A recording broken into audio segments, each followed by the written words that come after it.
Hello, everyone, and welcome back to another episode of Franchise Your Success. Marjorie Roman here with Dan Olsen, the man, the coach in franchises.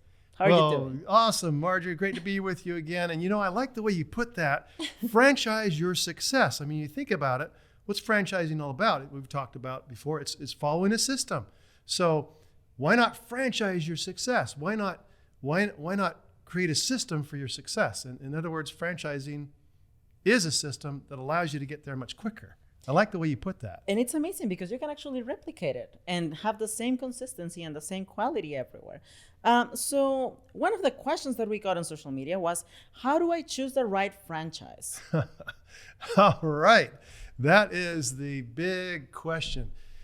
And over the years, as I've seen things happen in the world of franchising, and you see that some of the bigger names that were out there with some of more locations like 7-Eleven and Subway, McDonald's, and those over the years have become very, very hard to get into, and you had to have a waiting list almost or acquire a resale franchise that somebody had put up for sale.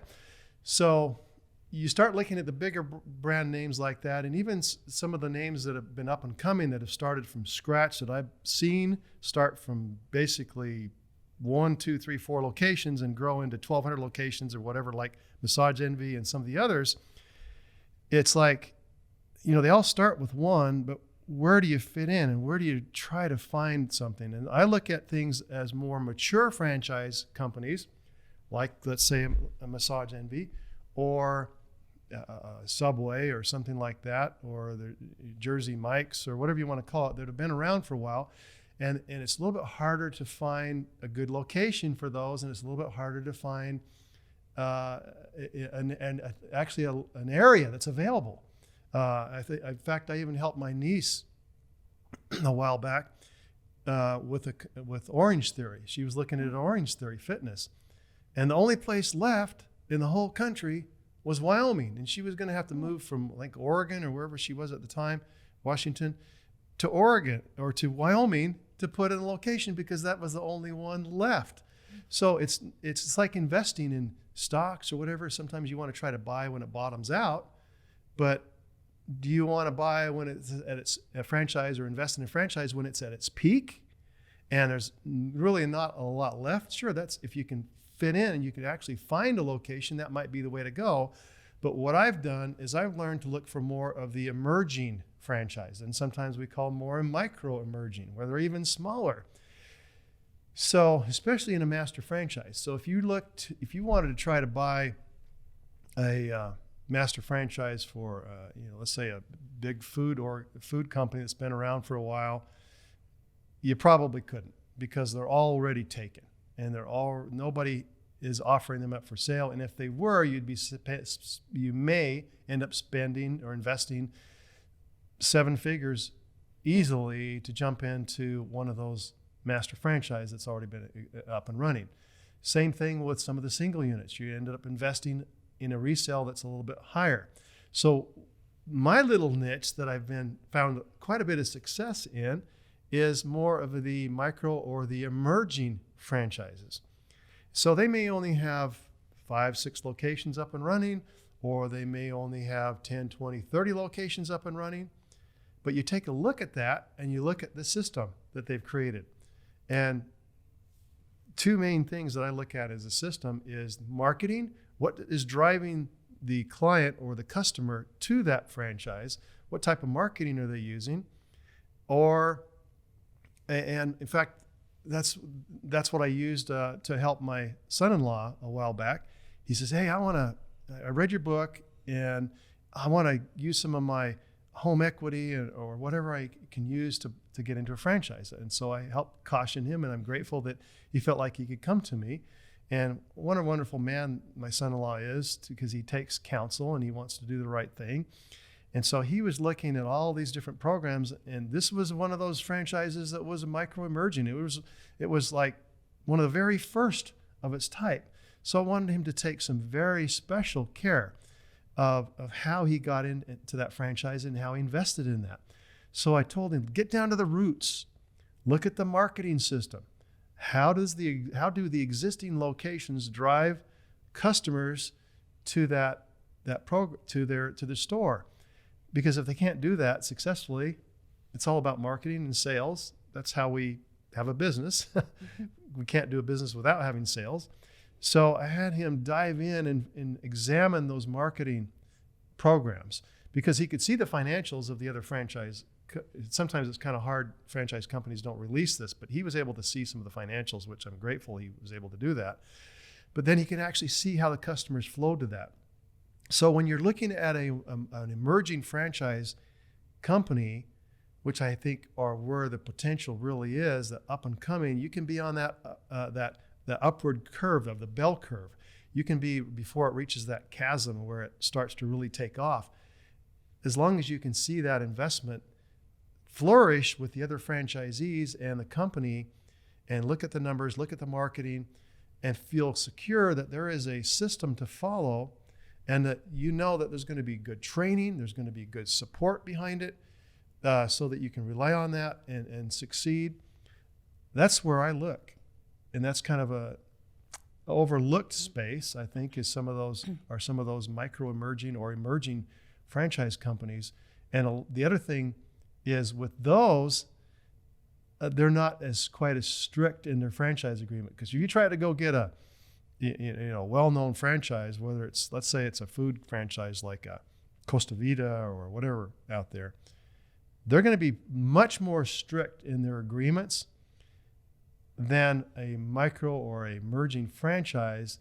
They're going to be less strict with their agreement with you and give you a little bit more leeway in some of the things that you believe you need to have in your agreement to help you through that process. So sure, there may be a little bit more risk in a emerging franchise, but not enough to usually make a difference, because you already have seen that successful pattern, and you hopefully have a chance to visit with other franchisees and see their success and how they're doing, and the possibility of how it's going to work for you, so that you can follow that same pattern that they did too.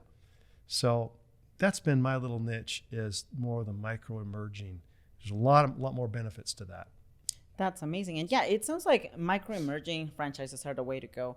But as in any other investment, I feel like the question that everyone is asking is, we need the money for that.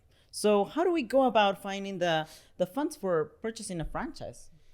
Well, yeah, that's a phenomenal question. It's usually, right now, with these times with real estate, the way it's just taken off, there's a lot of equity in people's homes. And so if you've got some equity in the home, and sometimes you can refinance, maybe you were at 4 or 5% before, and then you refinance it down to a lower rate, say 3%, and maybe have a similar payment, but now you've taken some money out of your home that's just sitting there. I mean, what's it doing? I mean, sure, it's continued to go up, and when you sell it, obviously you can do some things with it. But this allows you to take some advantage of what you've already built, with the great economy having in real estate, of course, building that up. So we see a lot of people pulling money out of their homes in the form of HELOCs. And of course, we don't want to get people into debt. The only time you really want to get into debt is when that debt is going to serve you, and it's going to increase your net worth. It's going to give you some cash flow. And franchising, of course, is a good way to do that. So that's one of the places that we look at. I would say the other big place is, the stock market and mutual funds and whatever you want to call it, in those types of investments have gone up significantly over the past few years. So if you started early on, say 10 years ago, even 5 years ago, and you started putting money away in a 401k or Roth IRA or whatever investment vehicle you choose for your retirement, we've used a lot of what we call IRA or 401k rollover plans. And the thing is, this is probably one of the most overlooked ways of investing in franchising or in your own business. Because here's what's happening. You've invested your money that you've earned through your company, and sometimes they've matched it a little bit or put something in there as well, but it's your money. And you've put it into this retirement fund, and it's growing, But then they're telling you can't take it out till later in your life, whatever age that is, and without having a penalty. And so a lot of people are thinking they're afraid of touching that money because, I got to have my retirement. Yeah, that's true. But when 2008 and 2009 came around, we saw the stocks plunge. We saw people's retirement funds cut in half. And the other thing that's happened is it's your money. You're investing it with other people to invest in stocks or whatever they're investing it in. And what's been your return on that? It's probably been okay. It's built up over the years.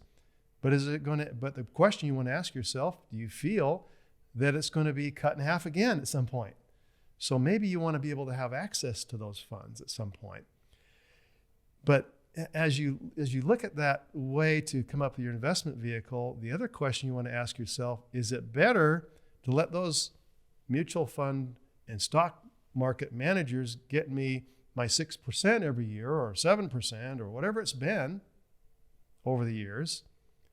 Or can I take that money and invest it in like a franchise where the return can be through the roof if I do it right, and I get to manage my own money within my franchise? So that's the question you want to ask you, because there are ways and there are systems and programs where you can legally and ethically pull your money out of those 401k plans, roll it into your own C Corp, which there's professionals that take you through every step of the way and set it up properly and allow you to access that money for your own business use. And then you get to manage it through your own C Corp, through your own retirement fund, rather than let someone else do it, and hopefully have much higher returns than anybody else can get you. And the important thing is still your money, but you're using it for a higher purpose. And so those are some of the bigger, there's a lot of different ways to fund.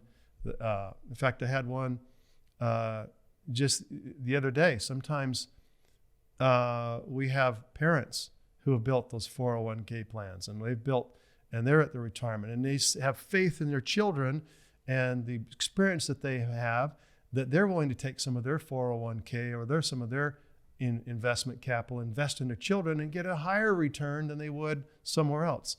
So, teaming up with family members sometimes is a great idea. Sometimes it's maybe not the best idea, but as long as you have a higher success rate with a franchise, which has usually that 80 to sometimes 90% success rate, a better chance of success than just starting your own business from scratch, there's a little more sure way of getting into a business of your own. And so investors with that background have rather than investing in a company that who knows what's going to succeed. I see venture capitalists all the time investing in new businesses, and they'll invest in 100 different businesses. And hopefully one of them or two or three or four of them will actually hit big. And in fact, they do, but the other 90 plus of those don't hit big and they've lost their money. But the ones that do hit big offset their investment in the other business. So that's how they can make their money. But the franchising, it's reversed. So why wouldn't investors be more interested, in fact, in many cases they are, in investing in a franchise with you, where you can actually have a higher chance of success. And if you've got a good relationship with that investor, they believe in you so that you can succeed in your own business with that higher success rate versus just starting something from scratch where you have a less chance of success. In fact, it's 20%. If you start your own business, that's the statistic. You have a 20% chance of success. So reverse that with a franchise where you have 80+% chance for success. And there's usually more people, family members, friends, whatever, would want to go in with you because you have that high rate of success and they believe in you and they believe in the concept that you're looking to franchise. We could go on and on about funding a franchise, but those are some of the bigger ways that we see.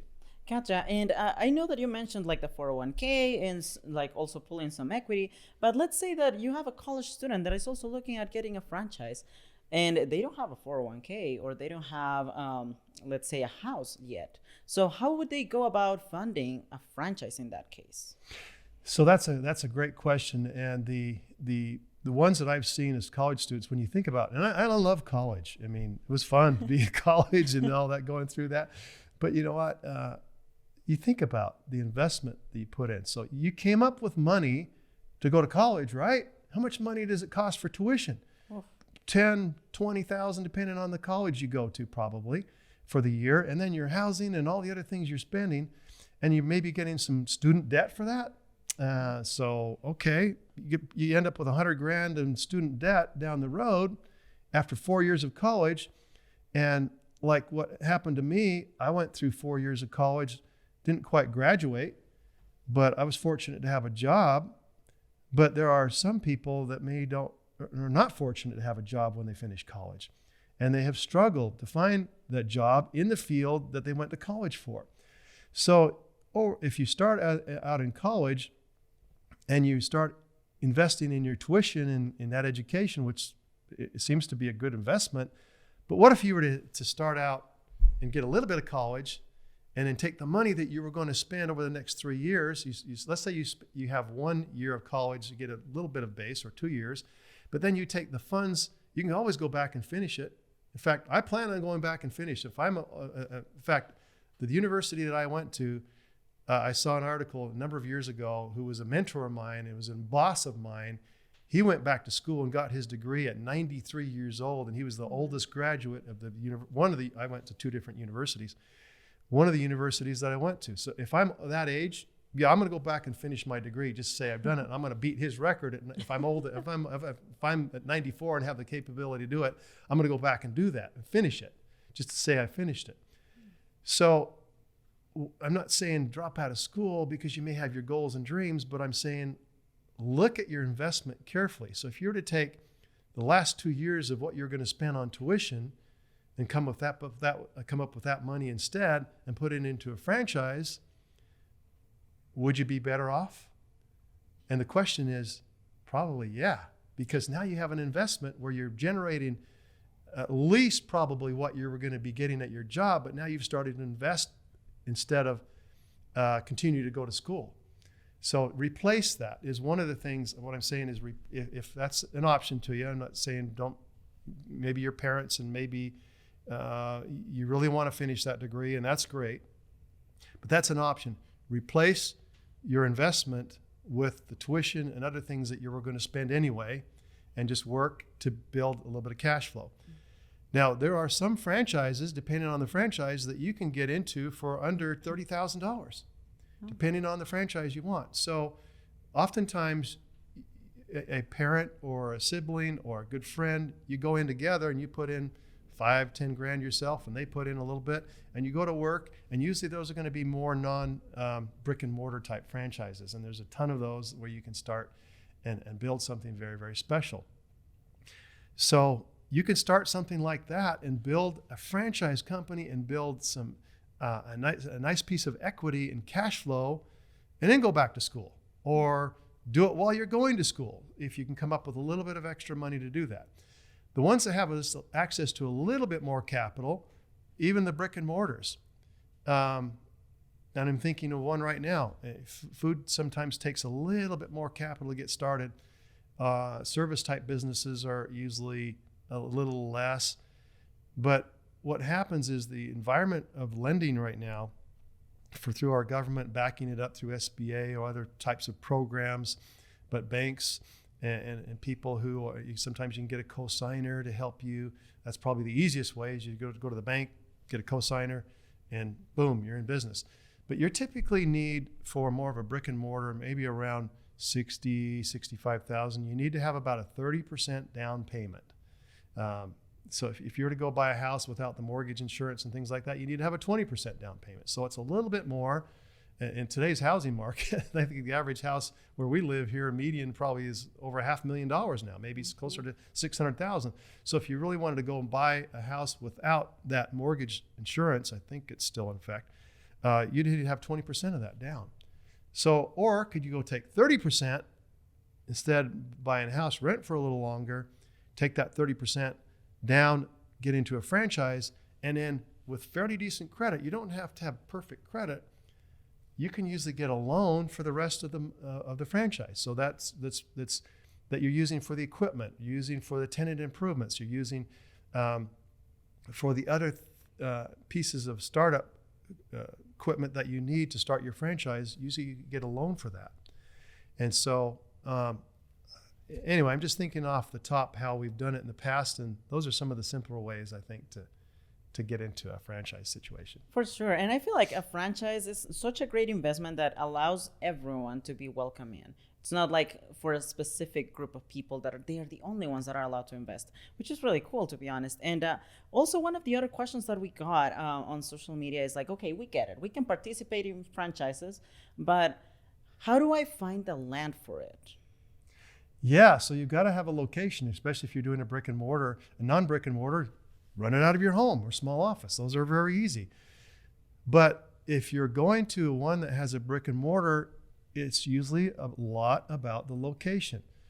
So if you are, let's take a food franchise, for example. If you're looking at a food franchise, we know we need a lot of traffic for that. And so you might do some marketing, but typically what happens is you're paying a little bit higher for the real estate per square foot for a better location, but then the marketing budget for your franchise comes down because you're getting more traffic, and that's the way you do your marketing. But the reverse is true too. If you have a location, maybe more of a B location, a location which is not quite as good, then you usually have to invest more in the marketing to drive the customers in the door. Now, there's some types of franchises where it's all about an end destination. So it doesn't do you any good like I'm thinking of like a medical type franchise. You probably want to be in a medical building, a medical office space, so around other medical offices. So that way you can attract more attention. But the bottom line in finding real estate is any franchise that you look into, you'll want to ask the question, tell me about how you are going to help me find the right location. And they will have a really good answer for you. And if they don't have a good answer for you, then they don't know what they're doing on finding a location. Because most franchise companies employ or have teamed up with national real estate professionals that will help you look at any location that comes up around your area where you want to be. You'll look at traffic patterns. You'll look at demographics, even psychographics. And even now we're looking at infrared traffic so that you can see where the people are actually walking to and coming around, and it helps you find the location. Now, I'll tell you one thing about food, and I'll finish this question off, is there was a high-priced consultant a few years ago, and what they would do, they would pay him all this big money to go around and find the right location for the franchisees for this particular food franchise. So he would go in before a lot of the technology and things that was around. He would go in and he would scout out the area and he would find the McDonald's. And he would see where the McDonald's were location. And if he had a location across the street that was open, he would come back and report, okay, this is the location you need to have. He didn't have to do any work. So he'd go in for 3 or 4 days, kick back and relax. And he would say, just go across the street right here. Done. Easy. So, and in fact, that was Dave Thomas's strategy for Wendy's. He would have McDonald's and Burger King across the street from each other. And his strategy was to go in and put Wendy's on the third corner across the street for them. And they said, no, Dave, you can't do that. He did do that. And not only did McDonald's and Burger King increase in their sales, but he did phenomenally well as well with that. So anyway, the idea here is to find places that are already successful and kind of look for those locations too. That's amazing. And I feel much more confident. And I feel like also our audience is feeling much more better about buying a franchise. Thank you so much for giving us all of those tips. And we are now feeling like we can buy a franchise like a pro. So thank you so much for that, Dan. And thank you to all our audience. And stay tuned for our next episode so we can find the most profitable franchises in the country as of now.